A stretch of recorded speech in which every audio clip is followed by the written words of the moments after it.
We're gonna end up talking for like 40 minutes now I know. about nothing, everything but X-Men. Ready for this? No. Should we do it anyways? Sure. Hey, we're two fat guys. And we just watched X-Men: Days of Future Past. Yes. A sort of weird pre-sequel, Yeah, pre-sequel, a seek prequel. reboot. Yeah, seek prequel reboots to the X-Men franchises. This thing's fucked up. Yeah, it's hard to put into words. Like, I couldn't be happier that it exists. Mm-hmm. Like, the fact that this even got greenlit is kind of amazing. Mm-hmm. And just the sheer volume of talent that they have Yes. is incredible. But, man, I thought the stuff that they were doing with, like, the Marvel Cinematic Universe was pretty crazy, but at least they've always had one universe. This is kind of... It was kind of like, let's stitch these taking together. different Yeah. franchises that were more or less linked. Like, they said they were linked, but then everyone's like, but all these inconsistencies. Mm-hmm. And they're like, well, And then, fuck it. yeah, and then they come out with this, and they're like, you know what? Fuck you. Yeah. We're going to pull some real comics shit, and... So based on one of the most popular X-Men stories ever, Days of Future Past, which is a 2-issue comic run. They've revisited a bunch of times. They've done sort of spin-off really? stuff. It's But just yeah, like 2 issues? Days of Future Past, the actual comic story is 2 issues. I read them. It's not bad. They took the basic idea of it and then made a movie out of it, which is the right way to do it. The comic itself gets by on its concept. Like, it became such a thing because it was such a brilliant concept. It's not like, a game changer. It's not like, oh man, comics will never be the same again because of how good the specific writing and this art is. It was a perfectly good comic that had a great concept. And so they sort of took the concept, used it in the movie, and then told a better story. Well, for the most part, I'm going to talk about that in a minute. For the most part, than the comic.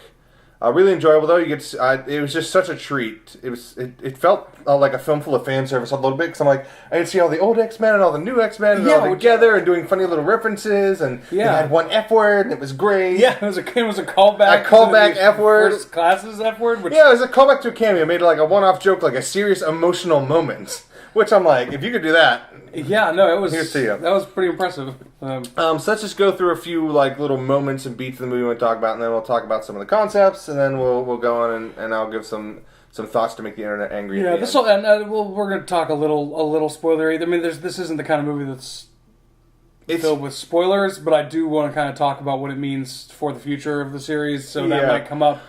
And it's nothing that will change your enjoyment of the movie. Yeah, you're not going to this film. It's about time travel. Spoilers. Yeah, it changes at the end. Like everything's changed. It's not Game of Thrones. The spoilers that we give you are not going to take anything away from your enjoyment of the film. Yeah. So let's just start off about some of the. So it starts in the future.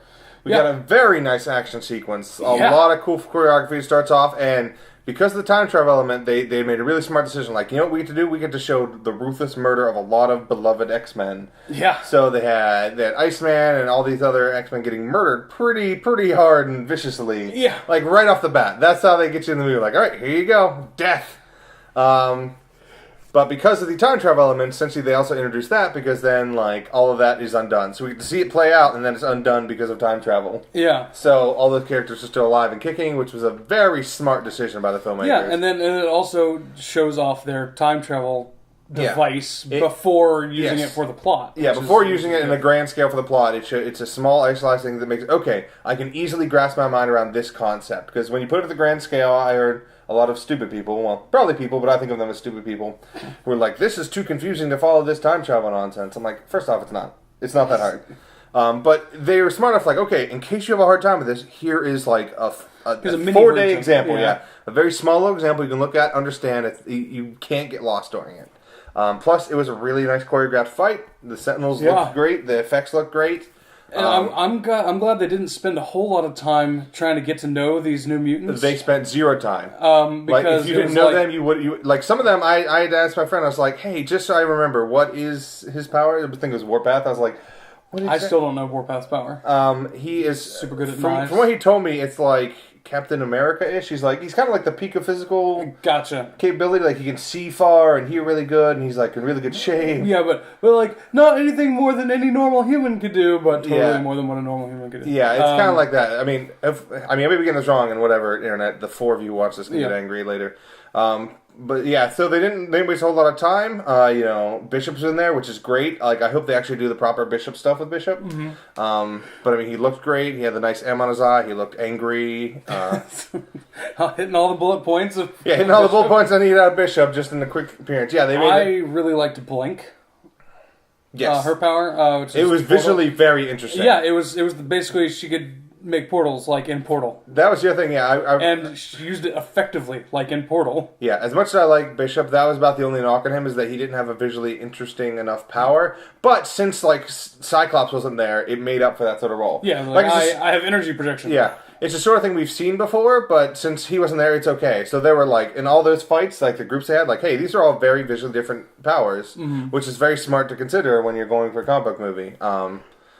So that opening fight was great, and then we get to visit the Professor and Magneto and Wolverine as old men, and they get together, and then they get into the real meat of the plot, send them back, and then we get to the 70s. Some interesting things back then. There's sort of a big jump from where First Class ends, and then we're in this movie. Yeah, it's about 8 or 10 years. Somewhere. Yeah, and like not just in time, but in sort of thematic appropriate. Because I mean, at the end of First Class, it was very hopeful. It looks like it's going to be the start of the X-Men. Yeah, and then we find Xavier just collapsed and lost and not together at all. Which is, it made for a great story, because then essentially you could do the reverse of the Wolverine from the first movie, where now Wolverine is the older, wiser mutant helping his friend find who he is and use his power to help other people. Yeah. So it was smart in that sense, but it was a little jarring at first. So I was like, oh, yeah, this isn't where I left off with these characters. Yeah, because I mean, even in the comics, they came back like they're just a group. They were the X-Men, like, oh, we're hanging out, and oh no, we got a warning from the future. Like this was like, we got a lot of shit to deal with, and also a warning from the future. That's a lot. Fuck you, Wolverine. Yeah, that's not true. Okay, but we have to talk about Quicksilver. Yes, definitely. Quicksilver. First off, I super low expectations. I never became a fan of the look. I never once I go, that looks good, or that is acceptable look. And you know what? Whatever. Like moving on. I eventually tolerated the costume. Still think the wig is terrible. The wig is very bad. I feel very sad because the actor was very good. I like the actor. Oh yeah, he was great. But yeah, the wig and the costume, I couldn't get behind. But that's fine. You know, I don't need like every wig and costume. Like whatever. Moving on. But his scenes were great. His dialogue was great. They had a lot of nice little moments for comics fans who know more about the character, but nothing at all required. He essentially had one sequence of the film. Like they went and get him, they use him to break Magneto out, and then you don't see you see him again in like a montage. We see him like in the opening, kind of starting to use his powers like from their perspective, and then when he breaks Magneto out, it's all his perspective. Yeah, his insanely slowed down time. Yeah, they did a very good job of the fast vision or the fast movement power. Which can be difficult to do. It was beautifully done in this. They had the music. He's listening to music, which I'm not even going to care about how music works when he's moving that fast. I'm not even going to think about it. He's got it playing really fast. I guess he could have it playing just... Yeah, I mean, it's his iPod. It's not just like ambient music. Yeah, so he could be playing. He probably has like crazy fast, sped up music. Yeah, that sounds normal to him. So that's cool. But it visually interesting. It fit the character well. They moved the plot well. Everything about the Quicksilver, with the exception of the look, I really enjoyed in this film. I love the look that Magneto gives him when he sees him, because you could tell that Magneto knows who he is. Because in the film, Quicksilver does not know that Magneto is his father. There's like one little throwaway line that like he's just offhand. He's like, oh, you can control metal? My mom knew someone who could do that. But no, the second he shows up, like you just see this, like this anger, like oh, anyone but him, like drop Magneto's face. Like when he just peeks through the glass, which should be just relief. Should be like, "Oh God, I'm being rescued." That because like, "Oh God, I'm being rescued." But just a lot of great actor though. That character, I knew. Yeah, like I said, low expectations going in. Just before all we saw was the costume and that, and then we'd already gotten 2 lines of dialogue. Then we'd gotten a little peek of the Marvel Cinematic Universe Quicksilver. Who looks badass. He looks badass and more comic book. Yeah, he's more adult, more kind of grown up, and but I mean, they're specifically going for a Quicksilver who's not grown up, so it really works. Yeah, and it also kind of alleviates my fears of oh, we're gonna have these like two similar competing characters in your head. Yeah, because I don't think they're gonna be similar at all. Yeah, but just seeing their fast motion made me excited for Marvel's Quicksilver. To see that, because that's one of the things that Joss Whedon said when they brought on Quicksilver and Scarlet Witch for the next Avengers. He's like, they have powers that don't look visually like the other powers that we have in the group. Mm-hmm. Like, so it's going to be a lot of filmmaking and really cool stuff we can do by adding two completely different new things to the mix. Yeah. I'm also excited for the Flash TV series because we get some cool fast running in that. Yeah. And it really reminded me of I don't think you've read it, The Eternals. It's a Marvel series. Neil Gaiman rebooted it probably 10 years ago now. I was going to say a few years ago. It's probably like 10 years or something now. But one of the characters is fast moving. There's a sequence where he's at a party and people are shooting and he has to run and like stop it. Like they do a thing with him where the kinetic energy builds up, so like when he grabs bullets, he has to like grab them and throw them in a safe, so because they're gonna explode from all the energy they gain from him moving them so fast. But that sequence, it reminded me so much of just the visuals of that. I'm like, this is very comic booky in the way they're handling this. Oh yeah, like I could just see the panels of these guys frozen, him just going around like hitting cheats and moving bullets and stuff. Which even then, it's something that can be done in a film medium much easier than it was taking well, I say easier. It's much easier to draw that than to it was taking a comic book. It's taking sort of the like every frame painting of comic books and expanding on that and adding the really good action in between the different frames. Yeah, it looked real good. Yeah, we've been talking about this for a while, but seriously, like as good as the movie is, there are a lot of great stuff to film. Like that sequence is hands down the best part of it. Yes, it is the Nightcrawler invading the White House from X-Men 2. It is a new interesting power we've not seen before. It is done perfectly and it moves the story. It's great. Love it. Going from there, we get a lot of interesting character stuff. From there, like that's the big action piece, and then we have the big ending action piece. Mm-hmm. In the middle, it's a lot of character development stuff, which is good, well written, a lot of great acting. There's a lot of great acting in this film. Like sometimes when I felt like maybe the lines, I was like, that's whatever, that's a little on the nose. It was still the actors sold it, and I never had a problem with the acting of it. Magneto's plan doesn't really make a whole lot of sense, but Magneto's plans never really make a whole lot of sense. He's a comic book villain, like I kind of got to take that with the territory. But great last showdown, interesting stuff. Peter Dinklage. I was going to say, Peter Dinklage is someone we need to talk about. I do want to mention Peter Dinklage, yeah, because I think you all know about the X-Men. We talked about all the X-Men. So let's talk a little about Peter Dinklage, then we'll do some big picture stuff. Yeah. Peter Dinklage did great.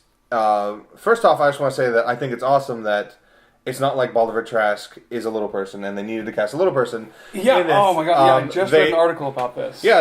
They cast him. It's like, hey, guess what? He's a great actor. Like, has anyone been watching Game of Thrones or the other things he's done? Yeah.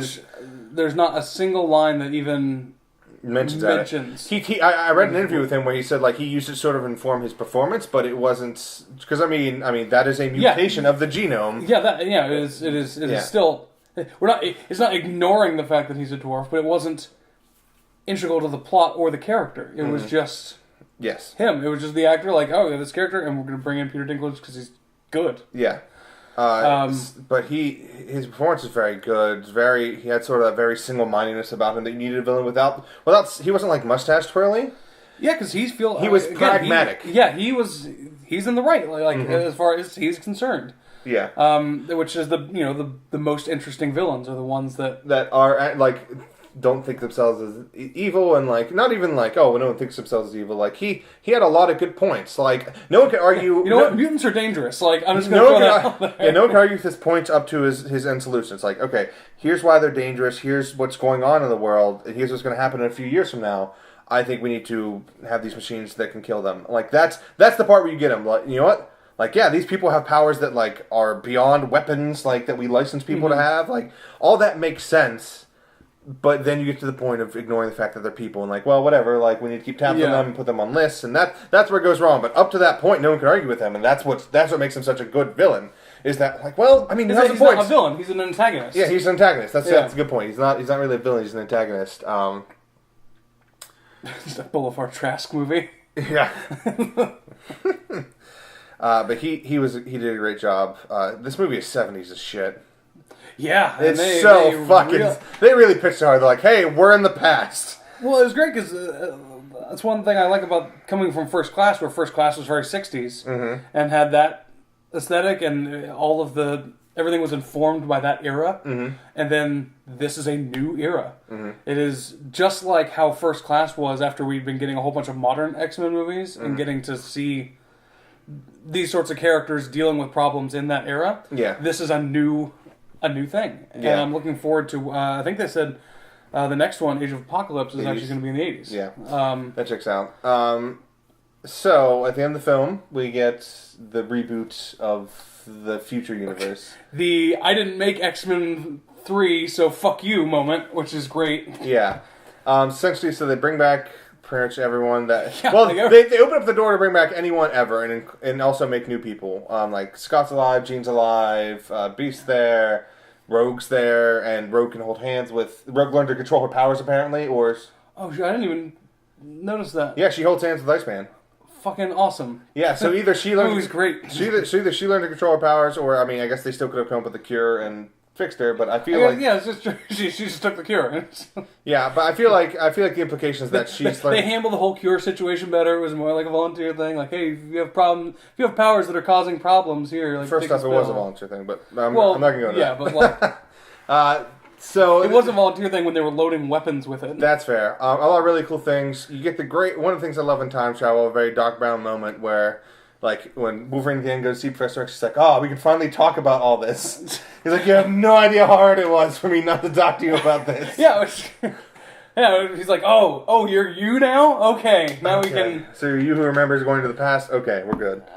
Yeah, because that's... Unfortunately, it's Professor X, so you can probably just, like, beam that shit into his brain. That's the thing, yeah. So that's where it's like, oh man, he's not going to remember any of it. Like, well, first off, I think the time travel should. I'm gonna go with the theory that like he will eventually remember. He'll remember both lives. Yeah, it'll start to. It's just that he was a little disoriented when he first woke up, but he'll remember both lives. But if not, Professor X will be like. Pfft.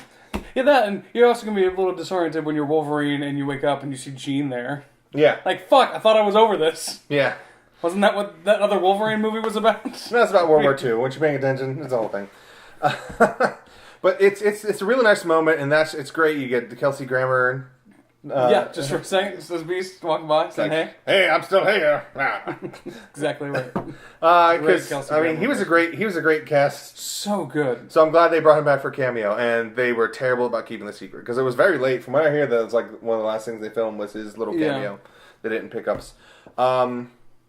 So a lot of really cool stuff. I will tell you that. So there's a lot of positive energy towards this film, and we even exude positive energy about the film. Yeah. So I'm going to talk about the few issues I have with the film, just because they're not getting a whole lot of voice. And I'm not saying in any way that means this film is not enjoyable or not entertaining, or I don't recommend you seeing it, because I do all those things.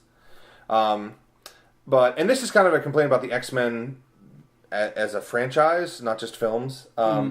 I'm looking forward to Apocalypse most of all because I'm kind of looking forward to a movie that does not secretly just break down into Charles thinks we need to work with the humans and Magneto thinks we need to eliminate them or control them.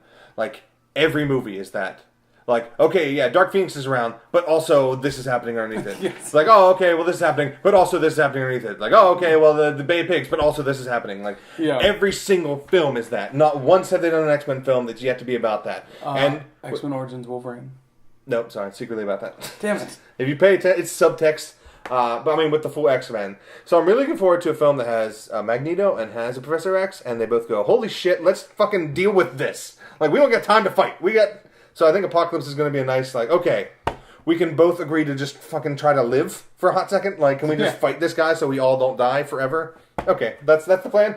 Yeah. I do really hope in the film they give me a throwaway whatever device line in Apocalypse that says something about Apocalypse coming to that time or coming to the world can change the universe or existence or something. Because if not, then I have no tension about Wolverine, Professor X, Iceman, Rogue, Cyclops, Jean, any of them dying. Beast. Yeah. Like, since it's a first-class movie, unless they explain that, okay, well, this could change what the future would have been, then I'm going to have zero tension about any of those characters dying. And you need, even though I don't think they're going to kill off those, I need that tension. I wonder if they're going to put that in a throwaway line, or if that's going to be a major point. It's just going to be like comics now. Like, there is no one timeline, continuity. It's like whatever. Oh yeah, in the Age of Apocalypse timeline, Magneto kicked the bucket right away. Mm-hmm. Well, if they do that, then that'd be good, because then we do the proper Bishop storyline, where he comes from a different, dystopian future. And, yeah. So you do a lot of cool stuff with that. I will say that... also, then you can just always work around actors' things. Yeah. Like, oh, well, you're just dead in this timeline if you can't film this. Yeah, so he died in this timeline. I'm really looking forward to Apocalypse, though, because I think we're finally going to get a movie that just doesn't really touch on that, because there's not going to be enough time, because Apocalypse is a nice, dense... Well, if they use him right, It's a nice dense plot point you can use. You can build up. You got the Horsemen to go with. Mm-hmm. You got a lot to work with. So I'm looking forward to that. Also, while by and large everything in the past was better than in the comics, the comic it was just kind of a one-off adventure of the week that they did that they needed to do. Essentially, the Brotherhood of Evil Mutants was going to kill Senator Kelly, and that's what caused the future. Yeah. So essentially, they went back, like they busted in a room and they stopped them. Like that was the extent of the adventure of the past. So everything in the movie is much better. The future stuff, however, is actually better in the comic. At the start of the comic, like Kitty, you have more of that, right? Yeah. Kitty and Colossus and them are like in like a concentration camp, and like they're like stealing pieces of technology. They're like scavenging, and then they're like Wolverine goes in on a rescue mission and like busts them out and like build these machines, and apparently there was something akin to that got cut from the film. If you wonder why it was pretty long as it is. If you wondered why Anna Paquin was billed so high but in so little, it's because an entire plotline with her in the future got cut. What was going to happen is when Kitty Pryde gets stabbed, they're like, well, she can't keep this up, so they have to go get Rogue so Rogue can take her powers and then keep Wolverine in the past. So Professor X and Magneto and a couple other go on a rescue mission and break her out of somewhere and then bring her to their hideout. And then she was going to... But the director said, like, in addition to running longer, because it was like an extra 10, 15-minute, like, subplot. In addition to running longer, also, he felt like it robbed some of the tension. Because at this point, Kitty Pryde's dying, and it's like, okay, well, who knows how long she can stay conscious with this blood loss and keep him in the past. They felt like it added tension by not bringing her in. But, yeah, so apparently they had something like that, which I think would have been a huge help to the future stuff. Or if they had... Somehow they did that. Like, okay, well, Wolverine needs to break out someone from a camp. Like, one person they need or something, like a pilot or something is in there. Yeah. Which would have been an interesting alternative opening sequence instead of the action sequence. That's the problem. That's the problem I have, because I really like the opening sequence. So I don't want to say, oh, we need to replace that. And I understand it's already a long film, but I do wish there was some way to work that in the movie. So I think including the Rogue plotline, and hopefully the extended edition just puts it into the film. Hopefully they cut it in, because I love when they do that. We'll get to see that, so I think that's going to help a lot because the future stuff just felt a little short on the like actual action that after that first fight. Yeah, the action was a little light in that first one. Although the other thing I would like in the future world is some type of explanation of how the Sentinels find them, because just kind of like, oh well, they'll find us after a couple days, like they always find us, but no explanation of why, no going into how. It's just sort of like, okay, well, we need there to be tension, so the Sentinels will show up now while Wolverine's getting close to the end. Like, there's no sort of establishment of a timeline or why it takes them that long or how they find them.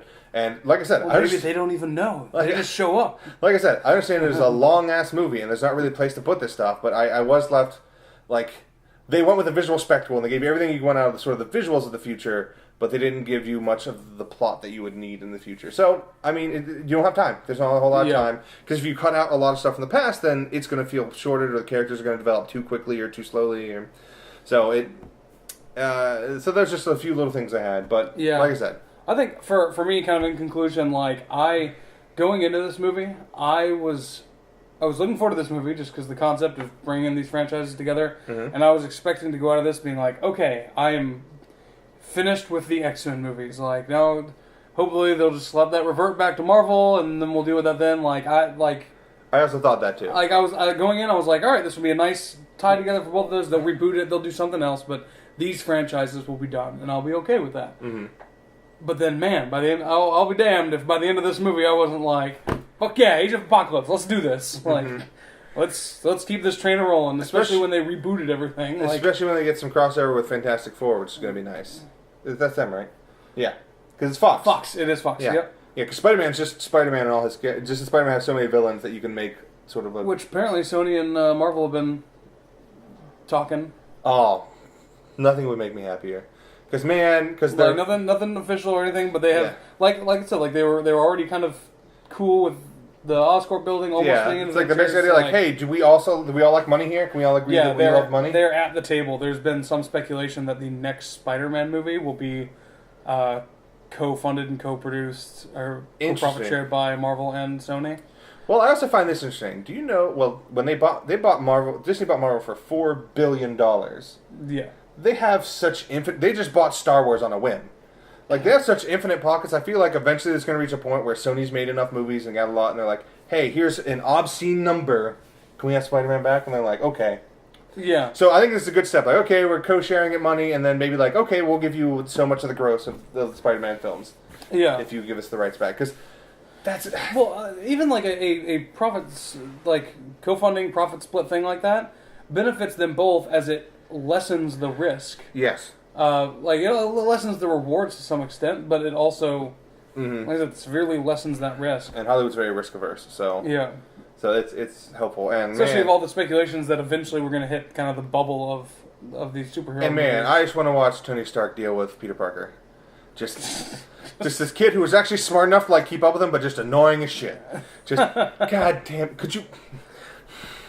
Hey, I made you an iron spider suit. Oh, it's weird. It can't move now that it's on you.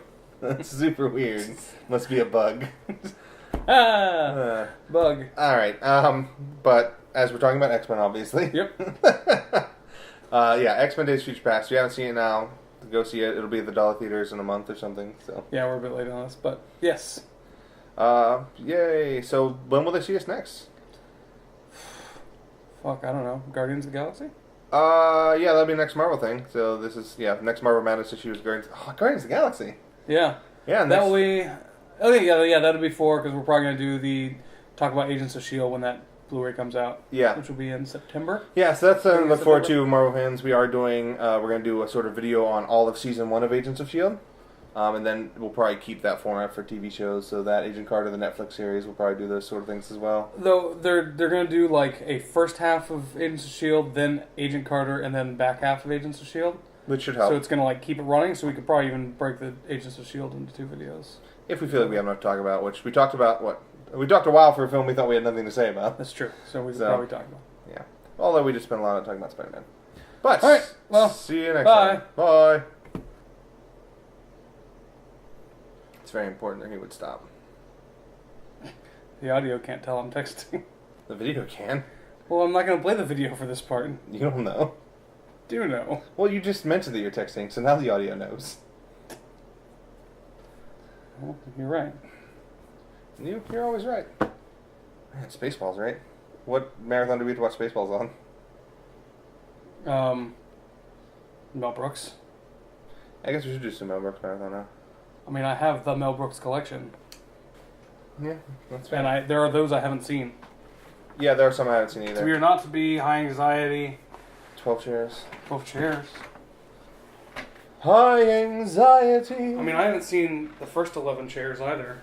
Whenever you're near. Honestly, 1 through 4 good. They changed directors. It's new studio. It's a thing. Like, that's a good thing. 12 Chairs kind of ties them all in. Like, so they're all in one universe. So you have to watch them all. Like, you don't have to, but I mean, we will. Like, we don't have that choice. So we'll do a Chairs marathon. Do all 12 Chairs. All right, this bit's done. It's not a good bit. So.